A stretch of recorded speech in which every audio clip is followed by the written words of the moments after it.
دوست دارم این وطن را، دوست دارم سنگ او را، کوه او را.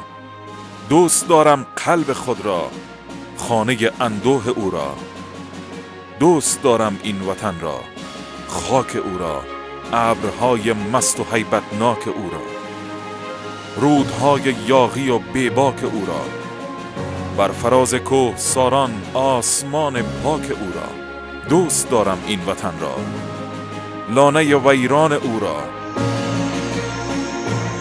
در بر آزاده کوهستان صدای هیهی چوپان او را، بهمن و طوفان او را، خورش و عصیان او را. دوست دارم این وطن را، آمو و مرغاب او را، باد او را، ابر او را، آب او را، رستخیز موج از خود رفته و گرداب او را، دشت‌های خشک و گرما کشته و بی آب او را. دوست دارم این وطن را، لحظه‌های ننگ او را، چهره خشمیده آژنگ او را، صلح او را، جنگ او را، سرگذشت زنده جاوید و با فرهنگ او را.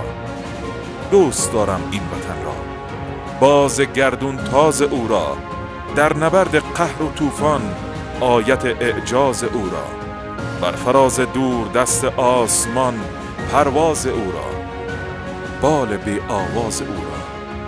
دوست دارم این وطن را، ظلمت شبهای او را، در نبرد زندگانی جاده غمهای او را، خلق بی همتای او را، در افقهای زمان استاره فردای او را، رزم او را، فتح او را، آینده زیبای او را.